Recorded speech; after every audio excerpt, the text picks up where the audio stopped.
"You owe the family your help," my brother texted, with a $68,000 bill for fixing up his house. I always thought family was supposed to have your back. But the moment my brother sent that text, demanding $68,000 for a house that wasn't even fully his, I knew I had to make a choice, let him win, or burn the whole charade down. Life had always been pretty low-key for me, Julian. I'm 33, I like my quiet mornings, woodworking in my garage, and a good cup of black coffee. An hour outside the city, I'd built a modest home, one I could truly call mine. Funny, because in my family, that word mine seemed to have a flexible definition.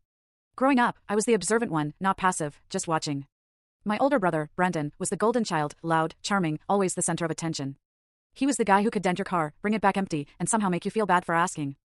Our parents adored him. Mom would glow. Dad, a stern man who valued hard work, would beam when Brendan spun one of his exaggerated tales. I was the one clearing plates, refilling glasses, always in the background. My childhood wasn't bad, I just learned that peace came from not rocking the boat. So, when I got a scholarship, I packed up and never really looked back.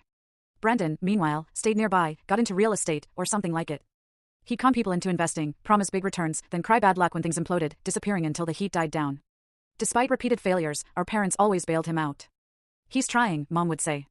"He just has a different path," Dad would add, conveniently forgetting how many investor wallets Brendan's path had run through. After Dad passed away 3 years ago, I hoped things might shift. Maybe without Dad's blind loyalty, the scales would balance. But grief does strange things. Mom leaned even harder into defending Brendan.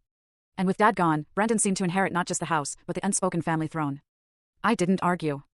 I just lived my own life, flowers for birthdays, showing up for major holidays, then fading back out. That is, until last fall. The text arrived, just 3 lines, but the entitlement screamed through the screen, "You owe it to the family to help. House needs renovating, $68,000. Julian, you stepped up like Dad did. $68,000. Just like that. As if I was some dormant ATM finally due to cough up overdue fees. The "owe it to the family" stung most. As if I hadn't paid for everything on my own since I was 19. As if I hadn't quietly taken care of Mom's hospital bills when she fractured her hip, without telling anyone. As if he'd been the one working 60-hour weeks, scrimping, saving, giving up every vacation for 5 years to buy my house. My thumb hovered, then I replied, "I'm not Dad." Simple, clear, not rude. Just a boundary. An hour later, instead of a text, a voice note. Brendan's voice, cocky, slightly slurred, exactly as it sounded after a couple of drinks, "Don't bother showing up for Thanksgiving." I sat there, listening again and again. That smug tone. That casual threat. It wasn't just the words. It was the assumption behind them, that my presence at Thanksgiving was something I should beg for. That the holiday wasn't about family, but his control over who counted. That if I didn't fork over nearly 70 grand, I was an outsider. And what really drove it home? Silence. Nobody else texted me. Not Mom. Not our cousin Chloe, always the peacemaker. Not even Uncle Ray, who usually just sent thumbs up emojis. Silence. As if Brendan spoke for everyone. I didn't respond.